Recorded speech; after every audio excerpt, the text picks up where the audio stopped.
पिछली बार अगर हम बात करें, सिर्फ एक सीट मिलने की वजह से कैबिनेट में बाहर रहने का फैसला करने वाली जेडीयू इस बार सिर्फ एक सीट पर ही मान गई।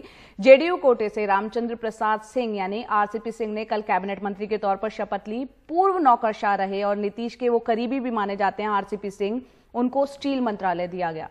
मंत्रिपरिषद विस्तार की चर्चा के साथ ही ये कयास लगाए जा रहे थे कि जेडीयू कोटे से शायद 4 मंत्री बन सकते हैं। फिर सूत्रों के हवाले से खबर ये भी आई थी कि शायद 2 मंत्री उनके बनाए जा सकते हैं। लेकिन जो अंतिम मोहर लगी, जो अंतिम लिस्ट सामने आई, उसमें सिर्फ एक नाम नजर आया, वो आया आरसीपी सिंह का। ऐसे में राजनीतिक हलकों में सवाल उठ रहे हैं कि जेडीयू इस बार सिर्फ एक मंत्री पद से कैसे मान गई।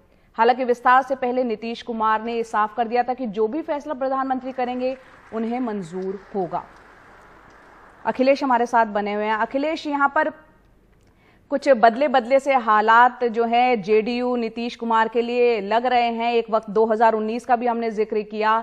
इस बार माना जा रहा था कि 4 नहीं तो कम से कम 2 तो जेडीयू कोटे से मंत्री हो सकते हैं, लेकिन बने सिर्फ एक। ये सब क्या दर्शाता है? देखिए, 2019 में भी यही फार्मूला दिया गया था। तब भी ये कहा गया था कि सिर्फ सांकेतिक प्रतिनिधित्व होगा सहयोगी दलों का, केवल एक ही मंत्री बनाया जाएगा जेडीयू का।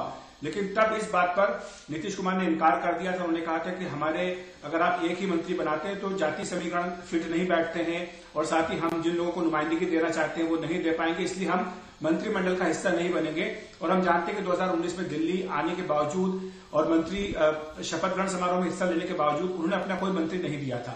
लेकिन अब हालात बदल गए हैं। बिहार के जो विधानसभा चुनाव हुए उसमें जेडीयू नंबर 3 पर पहुंच गया।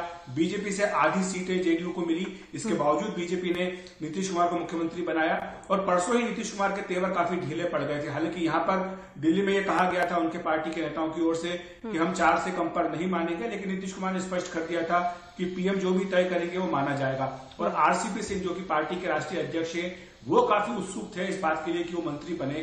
तो इसलिए माना गया है कि नीतीश कुमार और आरसीपी सिंह के बीच में सहमति बन गई कि ठीक है, एक जो मिल रहा है वही ले लिया जाए, मंत्री पद ले लिया जाए। और दूसरा इसमें जो एंगल ये है कि पशुपति कुमार पारस जिस तरह से मंत्री बनाए गए हैं, सब जानते हैं कि जेडीयू के कहने पर ही ये एलजेपी में टूट हुई है। चिराग पासवान को अलग थलग किया गया है। तो ये भी माना जा रहा है कि जेडीयू बीजेपी की एक आपसी सहमति का एक परिणाम है, जिसके चलते पशुपति पारस को मंत्री बनाया गया है। देर सवेर शायद वो जेडीयू का ही रुख करेंगे, ऐसा भी माना जा रहा है। तो एक तरह से ये भी कहा जा रहा है कि पशुपति पारस कहीं जेडीयू कोटे के ही मंत्री तो नहीं है। जी, इस पर भी नजर रहेगी आने वाले वक्त में क्या है, जेडीयू का भी रुख कर सकते हैं जैसा कि आप बता रहे हैं। बहुत बहुत शुक्रिया अखिलेश इस पूरी जानकारी के लिए।